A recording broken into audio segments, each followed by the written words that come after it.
Rugby League is back. Drum roll, please. You're a true Warriors fan. I have no recollection of that hot take. We don't all have to agree. It's good to be back. It's just a really boring thing. Oh, no. Start winning some games. I think there'll be a lot of changes to the team. I've got them making the 8 for mine. Let's go.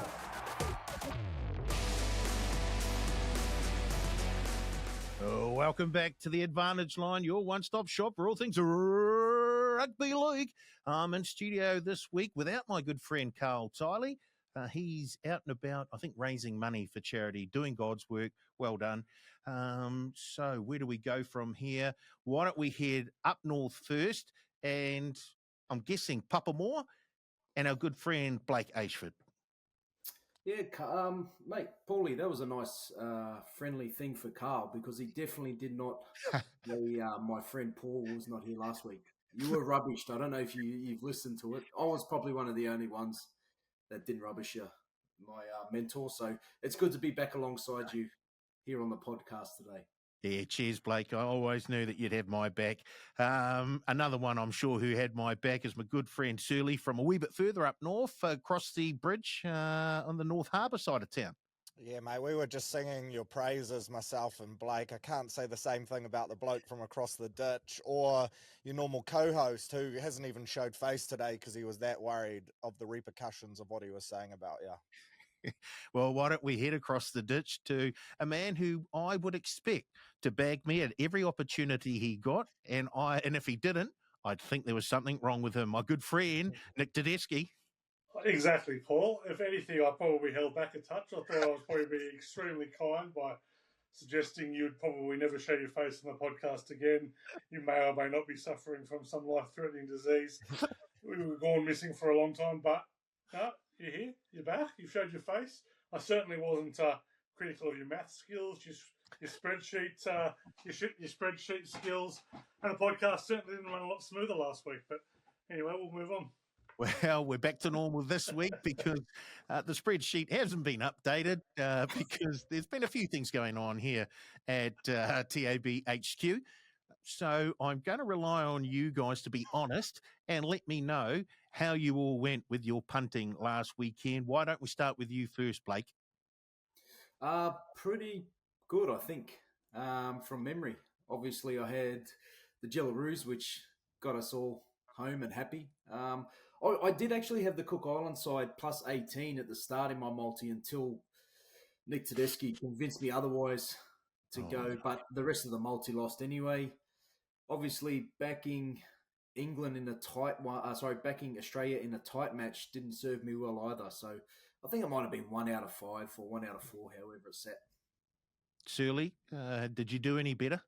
I think I was exactly the same. Also thought England would show up and that one of their middle forwards would run over 50 metres. That was abysmal. And I thought Tonga were going to be too good for Samoa. Turns out misread that one. Did have Tolu Kola as my try scorer, but that was my only highlight. So I think I would have ended up down about $50. I was the only one that didn't get on the Jillaroos minus 4,000, and I'm extremely gutted that I didn't. And you only had to wait 78 minutes for Kola to score a try. In fact, you actually had to wait a wee bit longer with the delay that they had during the match with the weather that was taking part in Brisbane at that time. Teddy, surely you're a bright light here. I think nose in front. PNG minus 18.5 best was a debacle. Tolu Kola try, $2.80, so that was a nice win for Surly and I. Same game multi, well and surely off. Daniel Tupou played the worst game of his career to score a try. Tonga under 46.5, 1 out of 3. Had the Aussie women minus as any other straight up, so easy. So maybe nose in front, nose behind, but not much in it. That was an easy watch in the end, Teddy. The Aussie women's minus? Yes. It wasn't for those of us who kept taking extended minuses. It was. I went up to 58.5. So that last try was absolutely a blessing, absolute blessing. So let me just tell you, we'll get to the good, the bad, and the ugly. But Julia Robinson is my personal hero. Fantastic. Right, before we get to the good, the bad, and the ugly, I thought we'd do another blind ranking, a top 5 blind ranking. And this time, fellas, we're going to do a top 5 Pacifica players in the NRL. Blind ranking. Top 5, okay? and it's they're not all from this era. Oh, what? Well, I like it, Paulie. I like it. They're from there or thereabouts. I was, in fact, yeah, I'll change one right now. Okay, first one up. Are you making these names up on the spot? First one up for our blind ranking. Top 5 Pacifica players in the NRL all time. Aden Whanua Blake. Teddy? 5. Wow. Is that I because the love Fanua weekend? Blake, but there's better players than Pacifica players than that. Come on. Blake, Is this just on the NRL form or all around? you can take them in their form any way you like. You're asking too many questions, Blake, because the Yeah. man with it has not enough answers. He's just come up with that in front of Blake. He doesn't have answers to any questions. I'm just going to put him right in the middle, the first one. Number 3. Okay. And Surly? I'll go 4. 4. If he was still at the Warriors, it'd be number 1. But Okay, we'll start with Blake this time. Josh Papali'i. Number 4. Number 4, okay. Surly 3. and Teddy? 1. Now we start with Surly. Jason Taumalolo. I'll go 2. Influence on the game as well. I'll go 3. Yeah, I'm going to go 2. But I'll set myself up again like last week, 1 and 5. Yeah, I've got. If I figure out one thing's about the blind rankings, you want to get rid of the 1 and the 5 very early on. Next one. So who we start with here? We're going back to Teddy, aren't we? Yep. Petro Sivanasiva. Oh, 2. One of the greats. Blake Number 1. Big petrol. and Yeah. Surly. Yeah, I'll go 1. 7 cents a litre. Back me in. Come on, Paulie, don't stitch us up here. I've got 5 Okay, left, so does Blake. Last one, Payne Haas. Oh, Oh, I knew it. So Teddy will have Payne Haas at 4. Definitely. That's fine. I would have it for anyway. Blake will have Payne Haas at 5, as will Surly. Yep. Just so overall, fellas, you happy with your order there? no. I would have switched Petro and Papalea around, but other than that, very happy. Yeah, I don't think there's a right or wrong answer really in that. Well, 5. I think there is a right and a wrong answer, and I think you may have found a wrong answer. I'll give you the don't wrong know. answer. Fanua Blake better than 5. Well, we're looking at body of work here, aren't we, as well? So, we don't know where Payne Haas is going to finish up. What happens if he goes to rugby and then Teddy's, he won't be on Teddy's top 5. Exactly. And he's only just debuted for Samoa. So if we're factoring in all these circumstances, I think 5 is absolutely wrong, but absolutely right at the same time. Rightio. Let's move on to the good, the bad, and the ugly. And we'll start with the good as we usually do. Teddy, I know there's so much good happening at the moment. What is your good? I'm not one for positivity normally, but I'm going to be uber positive this time. Julie Robinson's try, I reckon it was a try of the year. It was one of my favourite tries I've ever seen. The way she got horizontal to catch that ball and her celebration, she, like second in the Dally M as a centre, and then comes out and does that. She is unbelievable, Julie Robinson. One of my favourite players to watch. Great try, just a stunning try of a pretty ordinary kick. Amazing, Julie Robinson. Absolute good, more good. Did that remind you, Teddy, of a try for the Canterbury Bulldogs back in the grand final? Yes. Just a little bit. Well, and just a shout out to the producer who apparently I'll get word back. Apparently didn't like it that much. So No. hopefully like this one a little bit more. Yeah. I can tell you it didn't remind me of that because I haven't seen it. There you go.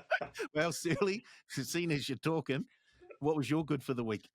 My good was the scenes at Suncorp, and surely that is an advertisement to the powers that be that game needs to be a yearly fixture. How they hadn't played since 2019 is a joke. You could take it anywhere on the road and crowds will be massive. And I thought the pre-game festivities itself, like it had already been a massive box tick for me by the time the war dances were done, the anthems were done. I just eat that up. As a mutual fan, I would watch that every day. Blake, you're good, mate? There was a lot of things I liked over the weekend. Probably, Roger's performance in the Samoan jersey at the fullback, even after Cooper Cronk said he needs to improve his fullback skills. What about Tuivasa Shrek? Didn't Blocker called him like Roger Tuivasa Shrek, and then just lost his voice and then just changed tangent completely. And then someone also said he played for Tonga as well as New Zealand and Samoa. So he got a real stitch up. Like, why is Blocker, the guy who can't pronounce any names, doing that game of all games? That is an excellent point, Sterling. If there's one game we should not be doing, that's the one. Yeah. That's right. I mean, when he kept talking, he kept messing. I don't think it was the first time, Sally. I think there was a couple in there where Big Blocker messed up and just changed subject. So, but now, mate, my good was Roger and also Kezi Apps crossing after my mate had told me before the game why is she even picked, and I instantly put a bet on anytime try scorer and she crosses to get the chocolates for myself. So, good girl, Kezi. What was she paying? I think it was like $3.90. It could have been roughly off the top of my head. $26 last try. Oh, I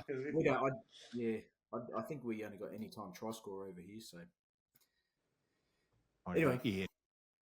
My good was just the all-round performance of the Jillaroos. Gee, I thought they were superb in just about everything they did, and for them to score late and help Teddy with his minus 58.5. I think just shows just how good. If Teddy's writing minus 58.5 and the Jillaroos can get that covered, I think that just goes to show how good a team they actually are. They were superb. I would have taken more if I could have found more. It was the biggest I could find. What was minus 58.5? I think it was about $5.25, maybe. Gee, very nice. Very nice. Okay, yeah, Teddy, we'll stick with you. The bad? I'm going to kind of go where Surly was at before. Bad international scheduling. We need more international football. This is fantastic. We need a second window throughout the year. It is a disgrace that Australia has not played England since 2017 and Samoa and Tonga haven't met since the 2022 World Cup. We need to be having 3 test series between Samoa and Tonga every year.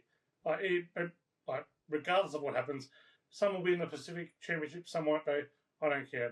We need to see more of the island nations playing each other. The only way you're going to encourage these big name players to keep playing for smaller nations, island nations, is to schedule them more often. And all it does is strengthen the international game.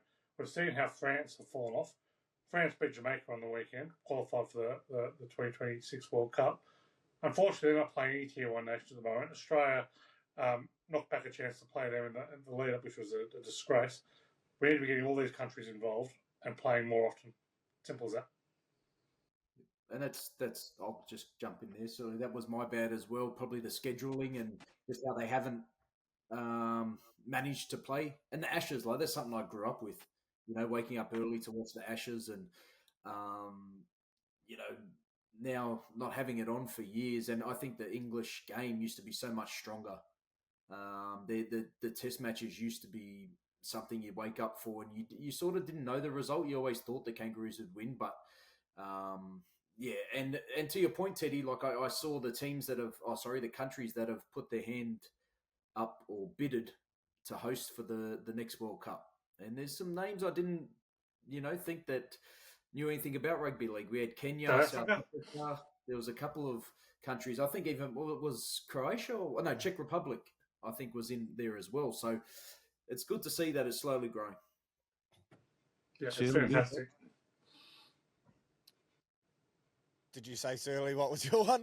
Yeah, what's your one? Okay, perfect. Mine was the lightning delay, and I do have to apologise to New Zealand cricket. I went in on them last week for scheduling cricket games in October and at the same time as the league, but thank God that was on because it gave me something to chew away the hour and a bit while we waited for that game to start back on. Game kicked off in pure Brisbane heat, and if you told me we would be stopping for Fork Lightning, I never would have agreed with you, but shout out to the fans that hung around because, a good chunk did, and I bet a few Tongan fans were glad they did because they finally got to see them score a try. But That was my ugly as well, the Lightning in Brisbane, because I can tell you, I was in Brisbane last week, and every single day was anywhere from 27 to 32 degrees heat. It was just an absolute cracker of a week until they got to the Sunday, and then the Lightning had decided to turn up. So, yeah, it just horrible, absolutely horrible. And as Shirley said, boy, it seemed like an eternity before they got back on again. And I thought they might actually call the game if it went for too much longer. Teddy, you're ugly. It's hard to know what made the first Ashes test uglier, the officiating of Liam Moore, the coaching of Sean Wayne, but both contributed pretty equally to that. Liam Moore clearly had no interest in cleaning up the ruck, as you could just lay down for as long as you want. You could have had a nap and got off and rolled off the tackle player, and he still wouldn't have awarded a penalty. I think he gave one ruck infringement all game and didn't award a single penalty for a ruck foul. So that was ordinary. And that combined with Sean Wayne, the English tactics and selections. There's a lot of complaints, well, not so much complaints, excuses made by English folk that Australia has 11 times more players play rugby league than England, 3 times the salary cap, all of which is true. And Australia should, of course, naturally beat England. But here's the tip. If an English player is good enough to play in Australia, a.k.a. AJ Brimson, a.k.a. Morgan Smithies, players left out of the squad, Matty Nicholson, Billy Smith, probably pick those guys. If you can play in the best comp in the world, probably should be picked as a natural default, not going with some of the absolute plodders that were sent out. And then to try and play a conservative brand of football. Australia were there to be beat. This is hardly a vintage Australian side. When Herbie was let play football, Australia were vulnerable. But it was just hit up after hit up, wouldn't play football out of their own end, an incredibly boring style, sent it on the selections, and of course England were thrown out of the game early. So, hopefully Sean Wayne sees the light. I'm not backing it, but sees the light for game 2. But we'll certainly see a very different refereeing performance in game 2. They won't be able to get away with what they got away with Blake's mate Grant Atkins refereeing. Teddy, is Wayne, has he been a coach that you've put forward to come over to the NRL and have a go? Have you been a proponent of him coming across to the NRL after what he's done in the Super League? I don't think so. I might have thrown his name up as a potential contender back after the Wigan days, probably pre-COVID. But he's unfortunately one of those old English coaches who just expect every game to be won through hardness and toughness, and it just isn't done like that. Like certainly an element, and he certainly could bring that element to a team, but you need to be picking players who can play football, and he just refused to do that. So I actually fear for the next test he's going to bring in Callum Watkins and bring in some other old guys that are just going to actually make them more conservative. Blake, you're ugly. And that's my ugly's from that game, but it's more probably around the IQ of the English players. I know the fullback for England is highly touted over there. Like they love him over there. But to see, and I know it's been pointed out a couple of times already, where he was defending when the Australian players made a line break. As a fullback, if you're on your line, yep, understandable. But they were on the 40. And he was defending on the try line, did not move up once to try and make the tackle. And it wasn't just one try, it was numerous tries. And then to Teddy's point, just the lack of creativity in the attack. And I'll put it down to the halves. The halves, I thought, could have been a lot better. And that spine is going to have to do some work if they're to, I suppose, put that margin a bit closer. And it already shows with the line now out from 13.5 to 18.5 start for the second test. The only time he wasn't on the line, Blake, was when Crichton made the break and he was running behind the line 4 metres before he decided to make a tackle. Shirley? Yeah, I hate to weigh in on the English, but I actually don't hate to do it. I love to do it. And losing by 20 points to a team that completes at 66%, like Teddy said, I think Reece Walsh's side and Crichton and a couple other standouts, like Aussie were there for the taking. And England just fired no shots. I think their leading middle forward, or their 2 starting props, both ran for under 40 metres. Like, disgraceful. That's not English footy at all. So, yeah, I found myself wondering what I was watching. So, pretty disappointing. Yeah, my ugly was the fact that I was in Brisbane, decided to leave before Sunday when I could have headed down to Suncorp, worn a half red, half blue jersey, and just enjoyed the atmosphere and the festivities at Suncorp because it looked very, very good when the play was underway. So, What about your loyalty? A Cook Islander from New Zealand who's going to wear a half red, half blue jersey. yeah, well, Port Moresby was a little far to go, Teddy. Okay, couldn't get on a flight, unfortunately. Couldn't or wouldn't? Oh, turn it up. But should we have a look, just a wee bit of a review of that big game between Samoa and Tonga? And just looking at them, look, obviously, Samoa were, as the scoreboard would suggest, just a wee bit too good for Tonga. And I think that was laid by the forward pack dominating the Tongans. But if you look back at that game, Teddy, what sticks out for you? A couple of things about the physicality of Samoa was far and above, and I thought playing Isaiah Yongi in the halves turned out to be a massive fail on Tonga's side. I'm not sure they had a lot of other options, but he had an all-time historic bad game. Even not being able to collect that chip where Roger did one of the great takeouts of all time and then claimed innocence as he threw his arms up in the air. Pulled it off, so well played by him, but not being able to ground that ball was something else. So, I'm not quite sure where to hear from Tonga. Where to from here for Tonga? I thought Isaiah Katoa probably got helped in hiding by Yongi's such bad game, because Katoa was very, very poor as well, I thought. So certainly wasn't the form he carried throughout the NRL season. So this is a big week for Christian Wolf to get this side right, because the talent's there, and if you're going to show up to New Zealand like you did against Samoa last week, I think Christian Wolf will be looking for a job next year. Blake, your take on the Tonga Samoa game? Yeah, much to the same as Teddy. I thought going in, it's the same as what I had around Samoa going into the game against New Zealand. It was the halves. Like, yep, they're a lot better than the halves we saw 10 years ago in these island nations, but there's still only really that one. But Blaze Talangi obviously has played there all year. Iongi's been playing fullback. And look, as much as you need skills transferable, I just thought he probably tried too hard. Some of those passes he didn't have to throw. I think that game is going to help them in the sense that he's had one game there in the six. I think it will be simplified going into this week. I thought Samoa benefited from that first hit out. Both teams, or a lot of the players hadn't played for, a month and a bit. And Samoa got that hit out against New Zealand, the first one, and they got into camp.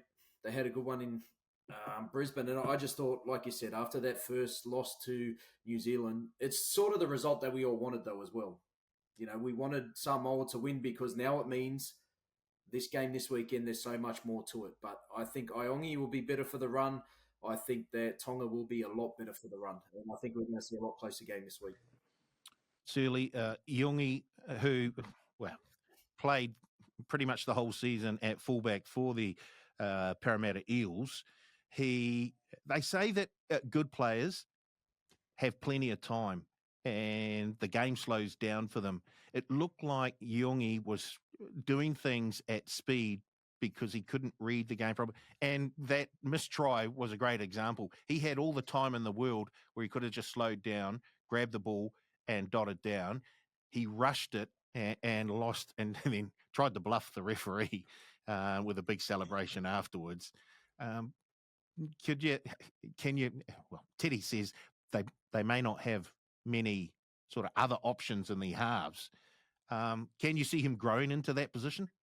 Yeah, I can, but if he's not playing it at Clubland year round, then it's just going to be another fill-in job, isn't it? Unfortunately, and you need a six that plays there year round, because as Aish and Teddy have alluded to, like fullback and six, it is very different. Fullback, you can chance your arm, you can play more of that individual game. At six, you've still got to get the team around the park to a lesser extent as a seven, but you got people outside you. You get the ball early in the tackle count. You can't just chance your arm as much. I thought a big factor came down to the battle of the 13s too. I thought once Taumalolo was ruled out, Tonga really missed him, and I thought Junior Polo was outstanding, man. He was so good, and I think it's also a testament to the New Zealand pack and the work they did the week before, because Samoa looked on a different level to Tonga, and I think they were allowed to do that by bullying through the middle, whereas Tapane and co really stood up the week before. So I was most disappointed, to be honest, in that Tonga forward pack, just because when you look across the names there's no real excuses for them. You can make excuses for Yongi or someone like that, but I just thought physically that they weren't up for it, and that was the one part of the game where I thought you could rely on Tonga. Third or fourth best Pacific player of all time. Didn't really stand up, did he? I think Jason Tomalolo will be back most likely this week, which will be a big added boost. I know, the Cowboys form hasn't been the same, but some people turn into a different beast when they go into international football, and I think Tomalolo will be exactly what the Tongan team needs. Yeah, well, he's especially those young kids. He's that leader, right? Like when times are tough, you turn to him. He's the whole reason most of those guys even thought about jumping ship. So I think when things were falling apart, they needed him more than anything. AFB's more a follow me type of operator, right? But sometimes you need a voice as well. And I think we to your point as well, Surly, I agree that the pack was dominant, but then we look at Utukumanu out straight away, the first 2-3 minutes of the game. And probably likely he might not play this week. Like that's another massive loss. Two big forwards, one before the match and one 2 minutes in. So, I think Tonga will be better this week. The rugby league gods haven't been good to him since he opened his mouth pre-grand final, have they? It's true. Teddy, a couple of great tries by Jeremiah Nanai, especially the one where he juggled it and rolled over. Yeah. There was also the one where he was offside and caught the bomb. Somehow seemed to get missed. There's a real holiday vibe to some of the video refereeing in this thing. We're just kind of just dismissive of some offsides and a few other things. But no, look, he's got that ability. Like the knock on Nanai has never been what he does with the ball or in the air. Like he's a hugely talented player. The knock on him, why he got dropped early in the year, was he's missing 10 tackles a game and his defensive weaknesses. I'm not sure enough thrown at him on the weekend to kind of say that he's overcome any of those. But look, with the ball in hand, there's probably no more talented back row in the comp. Can we quickly touch on the Kumuls and the Cook Islands? What was it? Minus 18.5, Blake? I think you said just before, was it? They yes, 18.5. Didn't quite cover. No, they didn't. I'll probably have to deter. I was at a basketball tournament, so I was checking the updates on the phone. Obviously had a couple of try scorers there, but I didn't get to really watch any of the games. So, Teddy, were you slightly underwhelmed with the final scoreline, with the Kumuls being at home and having a lot of NRL Super League experience in that lineup, along with the likes of Zach Laybert, Alex Johnston, Lachlan Lamb, Jack DeBellin? They were incredibly wasteful for mine. Like, if you go back and look at the Cook Islands tries, they nearly almost exclusively came off silly Papua New Guinea errors and turnovers in baptism. They were incredibly wasteful. I thought the young fullback had some moments of brilliance, but had some ordinary efforts as well.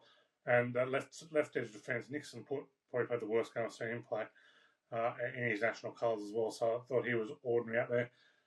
They have all the talent in the world. I thought that was the most talented Papua New Guinea side they've ever named. They brought the 5 Super League players back.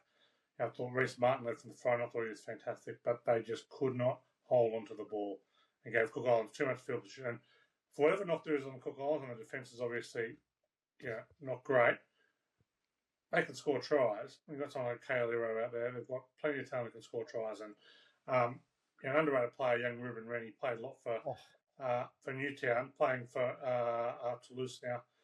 He'll be up in the Super League next year. He's a very, very good player, and you can't give him space. And the lack of line speed early on, I thought for Papua New Guinea was also a big concern. They were just sitting back on their heels a lot and Cook Islands got out to a very good start. The Jillaroos 60-0 over Fetu Samoa. Obviously, you've got some wonderful punting stories to tell about that game there, Teddy. But on the overall play, what do you say about the Jillaroos? I actually thought they were pretty underwhelming. To be honest, like they were that good, and that's the standard they've set. And that's no knock on the Jillaroos, but they dropped a lot of ball coming out of their half, particularly just after halftime and just before halftime. They were not as ruthless as perhaps they have been in the past. But that's how good they are. That's how far and above any opposition they are. They are just an absolute joy to watch when they're on. You know, I thought Jesse Southwell didn't do much on debut. They were missing Taranaki there a lot. I thought their speed was probably a touch off. I didn't like at all Jeff Sturgis being taken off for Ja'Kai Whitfield in the second half. I know you're only playing Fetu Samoa. I don't think that's a good tone. Like I think you shouldn't be messing around. I thought it was a little too arrogant there, but boy oh boy, when they're on, they are just fantastic to watch. And you know, we talked about the backs in games like that. Liv Koenig, Yasmin Clydesdale, and Kezi Apps, absolutely spectacular. All of them are there as back rows. Even like you look at their team, and you mentioned Gilla Robinson before, but even Sturgis and like the likes of that, you had 4 centres that covered the centre and the wings positions. Like you're going good when you've got stocks like that, and then you mentioned the pack, and it's not like I saw it tough for Samoa when the interchange comes on. They don't have that same punch. Australia are going to win the World Cup by a big margin, I think. When it comes, and I thought that the Kiwi Ferns had the chance to name a good team that could have gave them or pushed them a bit, but after seeing them play against Fetu Samoa, I don't think would be too much. Shirley, were you impressed with how the Jillaroos rounded out the game? I've only seen the highlights, but geez, there was some decent tries in there and some individual efforts, and to hear Teddy say that they've still got a lot left in the bank has me a little bit worried for this weekend, because obviously Kiwi Ferns is the team that we will be cheering for apart from Teddy. But yeah, it sounds like it could get a little ugly if they've got levels to go still. If you've only seen the highlights from that game, you've seen about 30 or 40 minutes worth. Fair dinkum. Yeah, there were some highlights, that's for sure. Rightio. Let's move on to another question for you boys. And there are rumours circulating around that 2027 might see a super round with teams playing in all sorts of places around the world. Teddy, you're closer to the action than most. How real is this? Has PVL ever mentioned something he hasn't succeeded in? Yeah, everyone forgets. I say this a bit facetiously, but the Everest didn't exist 10 years ago. Now it's the biggest. It used to be Caulfield Cup Day. No one talks about the Caulfield Cup anymore. You can't get a ticket to the Everest for love nor money. It's created absolutely nothing. Vegas, what an absolute pipe dream every year. Rugby league come out, have a game in Hawaii. They're going to play a game in Seattle. They're going to play a game. None of it ever came to fruition. Vegas, bang, huge. What a start to the year. This will 100% exist in a few years' time. 100%. You can take that to the absolute bank. And regardless of what it costs, I'm not saying it'll be the best decision for rugby league. I think it will be, but he will make it happen. I tell you what, though, if we're looking at the NFL brand, they branched out to, I think, maybe 10 games internationally at the moment. I know they got 2 left. They will be going to Australia, I think, next year, possibly. They've set up combines all around the world. And we've seen more Australian and New Zealand kids get picked up and go to this academy and go to the NFL. I think that could happen reverse and happen for the NRL. I think if the NRL do look to go and buy the Super League, I think this is something that they could look for in the Super League as well. I think that it's limitless what this can provide if he does pull this off. I think it's one of the biggest moves we've ever seen. Plus, we get a trip to support the Warriors, which is I'm glad you said that, Shirley, because now I want you to give me the one place in the world that you would really love to go and watch your team play. So when I say your team, Teddy, obviously I'm talking about the Bulldogs. Blake, I'm obviously talking about the Tigers. Tigers, Warriors, Roosters. Not Maybe Cronulla. the He never has a Tigers- good Not word to say Cronulla. about Not Cronulla. Cronulla. and Searley, obviously I'm talking about the Wars with you. But Teddy, if there was anywhere in the world that the Bulldogs haven't played that you'd love to go and watch them play, where would it be? Oh, look, I'm a traditionalist, Paul, so I start thinking about all the big global centres, Hull, Carcassonne, Port Moresby, all these rugby league powerhouse places. But I thought, what are the biggest sporting events of all time? Thinking Rumble in the Jungle. Imagine a rugby league game in Kinshasa, the Democratic Republic of the Congo. But I've ended up settling on my favourite city in the world, the most fun city in the entire world, Nashville. So take the Bulldogs to Nashville, Tennessee. Beautiful. The Cowboys would have to go to Texas. You'd hope so. Blake, where would you like to see the Tigers play? I'm probably being a bit selfish. There's probably no other better place than Leichhardt Oval, but if I was to pick one, I haven't been to Greece yet. So for my own personal reasons, I would like them to have a game in Greece. I don't care where, but somewhere where I can... Preferably one of the islands. Yeah, and then I can just go for a little trip after. So mine are solely based around where I want to travel in the world. Got nothing to do with the Tigers. Surely, Paul's the same. That's why I suggested Thailand for... No, I haven't given you my one yet. Well, Surly, where do you want to see the Wars play? Well, I've watched the Wars play in Mykonos and in Monaco. I've watched them, but that's just digitally, through the screen. But I was there, Paris, so I wanna see the Warriors we've brought the party to Vegas. Let's take the party to Ibiza. Yeah, nice. Warriors in Ibiza. I can see it already. Yeah, there we go, Blake. Blake knows the vibe, Pool party pre-game. DJs on the decks. We go watch the game. We pump some loser team, and then just straight back to the pool party, Paulie. Pool party, Paulie. There we go. There's your thing. You could run like a fake Paulie D tours, but it'll be with Paulie M off Jersey Shore. Bang, bang, bang. And Paulie just wearing budgie smugglers the whole time. Yeah, Warriors ones. No, not Warriors ones, or else we'll lose. Bulldogs that's an Aussie thing. Budgie smugglers are an Aussie thing. I can't believe it, Mykonos. Fair name. Don't they Ibiza. They have the phone parties at the big nightclubs out that way. Nah, not for mine. I'm going to take the Wars to Hawaii. A lot more relaxed. Plenty of sun, just like Mykonos. Plenty of beach. I think Hawaii. And there's, funnily enough, there's a big Polynesian population out that way. So I think we'd get plenty of support for the Wars as well. So I wouldn't mind seeing them there. Shall we preview some games from this week? Because there's some pretty good ones, to be fair. Why don't we have a look at the Kiwis and Tonga? Odds out right now, and I can tell you the bookies have got the Kiwis as pretty warm favourites here. In fact, I'm having a little bo peep now.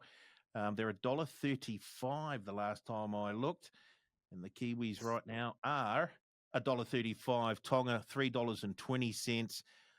They're 9.5-point favourites, the Kiwis, and the game total is set at 44.5. This game will be on this side of the ditch, up Surly's way.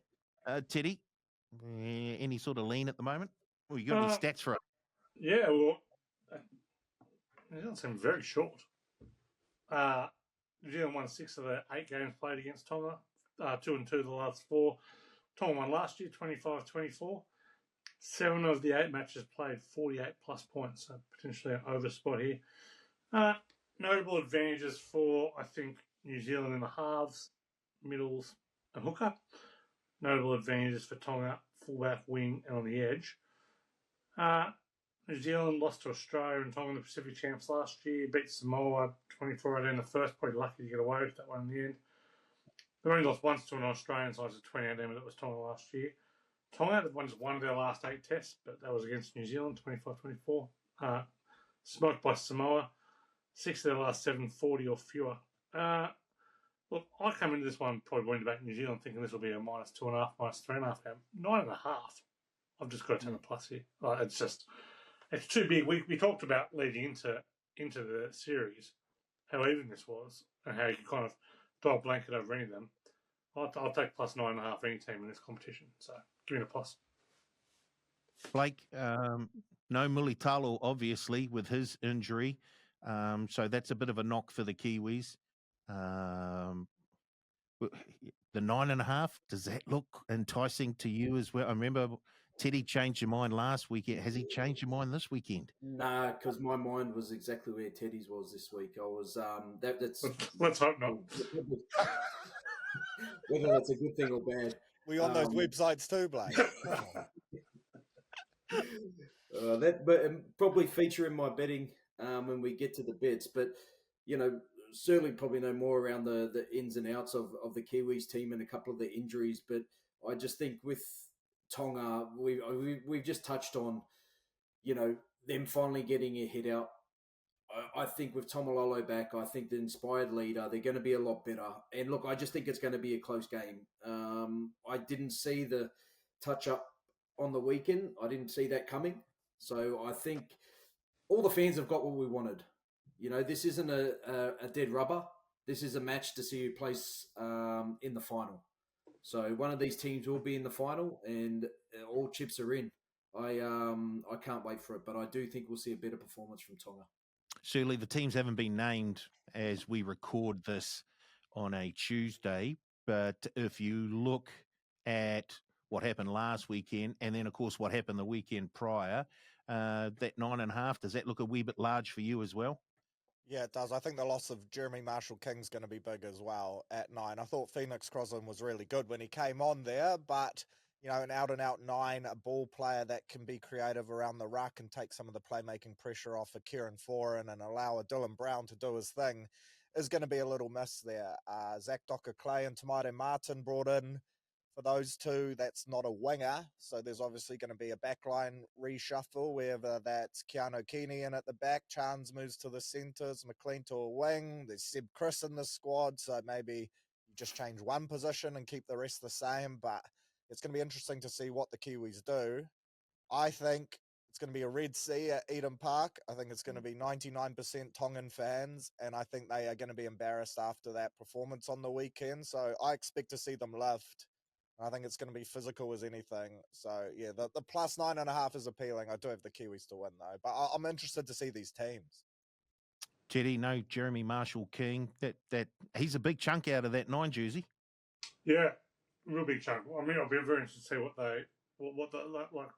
Shirley said, what the makeup of the sides are, which will probably be part in kind of how hard I go on Tonga in this game. But we've seen throughout this tournament teams without the class hooker really struggle to kind of get the rolls on, and I'm be pretty concerned without Marshall. He's obviously a downgrade hooker, but Tonga haven't got a renowned hooker themselves there, so I think that's probably helps negate some of that loss. Blake, Seeley just mentioned the games are in Park. But it's probably going to feel like a home game for the Tongans. How much do you factor that into the pricing? Nah, not at all, really, for me. And the reason why is I was there when the Kiwis played Samoa at Eden Park, and that game was 95% Samoan. And the Kiwis come out and won 50-0. So personally, look, it's not something they would want in New Zealand, but I think they're used to it now over the past 5 years of every time they've played Samoa or Tonga, they've had less fans there. And it's just the way it is. And I think they get on with business. I think Stacey's got them rolling well. And to be honest, he's given them the week off to go back and be with family and rejuvenate and come back in. And I mean, time will tell whether it was a good move. But personally, I think after a long season, that's probably the best thing he could have done. Get them away from footy, go and do what they wanted to do. I know Joe Tarpany's taken his family down from where he was brought up, and they get to get these things when they come back to New Zealand, and I think it's going to work in the favour of the Kiwis. So, like we said, I know it's going to be close, but if I had to pick who's winning this, I think New Zealand win in a tight one. What do you Okay. boys think? What Eden Park v Mount Smart? What is it going to be? You know, a different crowd we're going to get there in terms of how's the ground going to play in terms of the total points point of view. Any edges there? Faster ground, slower ground. I think the Tongan fans will pack it out even more so than Mount Smart. Like the only thing stopping there being 40,000 Tongan fans at that game at Mount Smart last year was the capacity of the stadium. So I think they'll show up in massive numbers. It's not as great as of a spectator stadium as Mount Smart for me in terms of you're further away from the action, but it'll all play pretty similar. And it's a big stage. I wouldn't be surprised if it gives the Kiwi lads a good boost, because when we saw the Kiwis play against Samoa there a couple of years back, they tosed them up. And I know that these lads see Eden Park as like the pinnacle, as in like this is where the All Blacks play. This is like the big stadium of New Zealand. And I wouldn't be surprised if these lads like Fish and that like take it as a real honour and go up another level, and they'll still be stinging off the back of losing to Tonga last year. Yeah. And Surely I Jack think Harris hates rugby union. Sure. He was sidelined at the All Blacks game, so I don't know. to your point though, Teddy, like the ground and the conditions, it is a very fast pitch. Like you get rolling on there, and I think it's going to be a fast game. Maybe I over would be total points. surprised. What is the overs? I at don't this even stage? say- I haven't seen what a do total there yet. 44 and a half. Yeah, it's a lot, but you know, that venue does usually show a lot of points. I Like think if we we scored think about 50 there season games last for the night. Warriors, we think about like the Kiwis, Samoa. They're all pretty high scoring from that venue. There's also another game there this weekend. It's the Jillaroos up against the Kiwi Ferns. Teddy, do the Kiwi Ferns have any chance whatsoever? No. They will be on their knees praying that Peyton Takimaina will play in their final next week. They will be doing all they can. They've made their own bet here, New Zealand, with the side they've selected. And I don't think there's any real way out of them now. Look, to be honest, they're not good enough to be Australia at the moment anyway. But the only time they've really taken to Australia over the kind of last 7-8 years was when there's a lot of controversy around Brad Donald and the Australian women weren't that keen on playing for him, and there's a few selection dramas there. So I think that's been the only real time they've been super competitive. I'll be fascinated to see what the line is here. I've got this line at 18.5, and I kind of suspect it's not going to be 18.5. I think we're going to see a line around 10.5, 12.5. So I think we'll get a good 22 bet and a on half. 22.5. 22 and a half. Might end up back in the Kiwis then. That's very big. That's a huge line. 22.5. Kiwi Ferns are $8.50. The Jillaroos $1.07. 22 and a half. The line. The total 36 and a half. I've got a number. 5 of the last 6 tests have been 28 or fewer between these two. Wow. So New Zealand have not scored more than 12 in the last 7 tests against Australia, and Australia have conceded 8 points in the last 5 tests. 8 or fewer in 11 of the last 7. I think we saw what the Kiwi girls could do in that second half. I think if you wipe that first half away, like that, what were they down 22-0? 20-0, yeah. 20, Yeah. 29, Yeah, like still to come back from that margin, it shows what they can do. And I think to your point, 22 and a half is huge.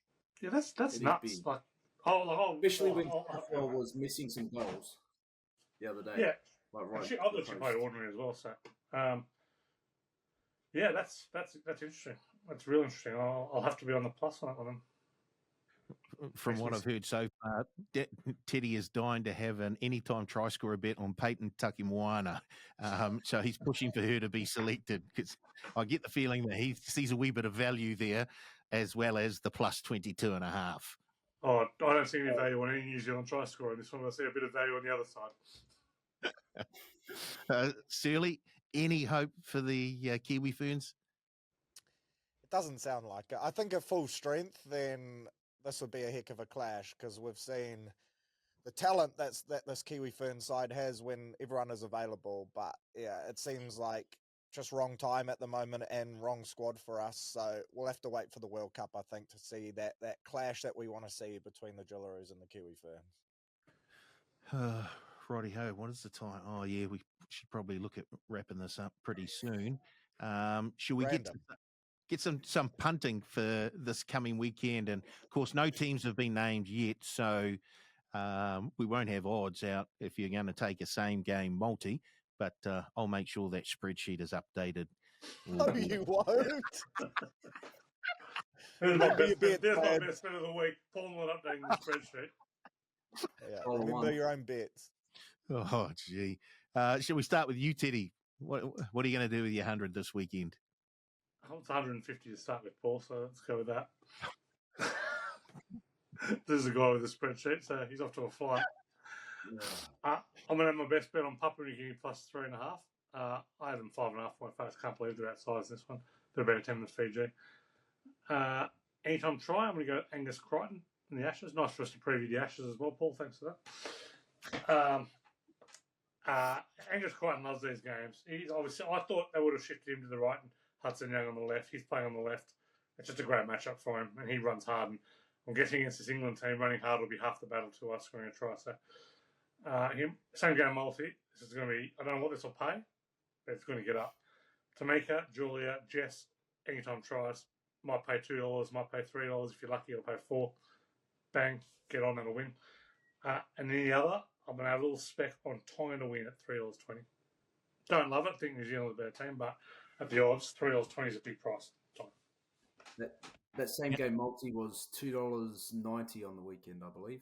Just some of us that were on. Well, you're thinking it'd be a bit longer against New Zealand.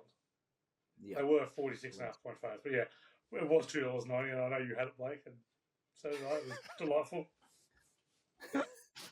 Now that you mentioned that rugby league game on the other side of the world, Teddy, England are $6.20 outsiders with a $1.13. The Kangaroos, they're 18.5-point favourites, the Kangaroos, and the game total is set at 39.5. What stats have you got for us there? That's about the under for these games. Look, England have got no points in them for starters, so I was very keen on pluses early on.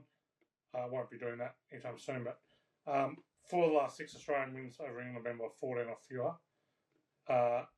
So I like this one to be reasonably close again, and in the similar vein to last week. But I don't see it getting to 40 combined points. I could see this one being a 30-6 kind of game. So Australia have only lost since 2016. Australia only lost 3 times. All have been in New Zealand. The last 5 games involving Australia have totaled 34 or fewer points. So keen on this one being a low score. Beautiful. Blake, where are you going? Best bet, I've gone Tonga plus 9.5 this weekend. Anytime try score, I'm going to go Daniel Tupou. Bounce back after last week's performance. Same game multi. I'm going to go Tamika Upton to score 2. New Zealand plus 22.5. And over, I believe it was 38. Don't know what that's playing, but get into that. The game total. The game total, yes. Okay.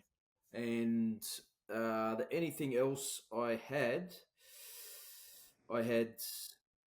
Fiji to win 1-12, Tonga plus 12.5, England plus 18.5. $8.90. Shirley. My best bet is PNG 1-12 at $3.25. My try scorer is Casey McLean. Don't care what position he's playing, he will just score a try. Hopefully he's in the centre, so he plays a little more than on the wing. But if you don't have a Casey McLean Tolu Kola double this week, I'll eat my hat. You'll be all over that. Well, you have just called my same game multi, which is the Kiwis to win, Casey McLean and Tolu Kola to score. And my anything else is PNG 1-12, New Zealand 1-12, $9.10. I'm just punting on the 2 games, playing a straight bet. Don't get overcomplicated. Watch all my bets lose.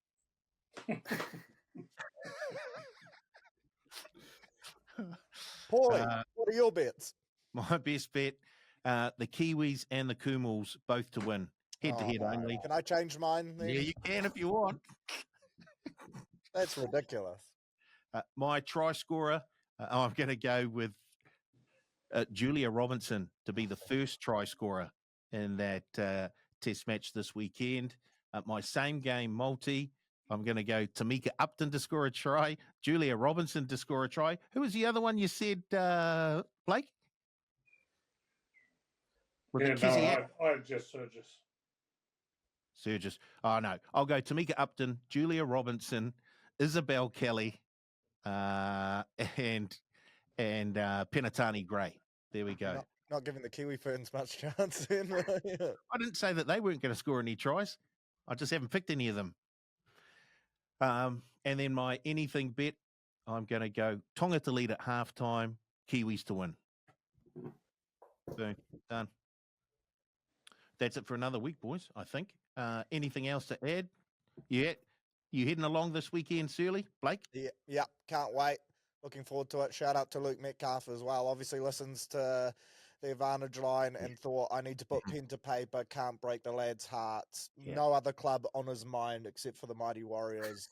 We love you, Luka Mekiafu. Good Samoan win too. Good to see his national team respond and honour him because he would have been running the cutter. Him at 7, Luai at 6. That's a deadly World Cup combo for Samoa. Yeah, I'll just pull you up on that one there, Surly. It's Luka Metuariki. He's a Cook Islander, so we're all good there. Signed with the Waz, and obviously a very good friend of the Advantage Line, Luke Metcalf. So great to see him with the Waz for the next few years. Blake, you heading along too? No, I'm not heading along, mate. I'll have a 6-pack in hand, bets laid out, written down in the book, watching by myself in my room, in my lounge room with no distractions. I was going to say, it sounds sad, but it sounds like heaven, to be I'm going honest. to say that's heaven right there. Yeah. I was about to say, yes, mother. Anyway, Teddy, what are you up to? Look, I had my youngest 4-year-old birthday party on Saturday afternoon, so that kind of really ate into some rugby league watching time. So this weekend, everyone leave me alone. I'm doing an Ashford. Black out the windows, get a nice bottle of red out, and enjoy some rugby league. Yeah, happy birthday to the young fella for last week then, Teddy. He probably picked more winners than me, so he did well. Okay, that's it for another week on the Advantage Line. Don't forget to join, well, some of us next week, and we'll have a look back at what happened this weekend and preview the next one. No, there is no next weekend. Anyway, see you later. There is. There is. There's the final of the Pacific Championship. What are we even playing for? Oh.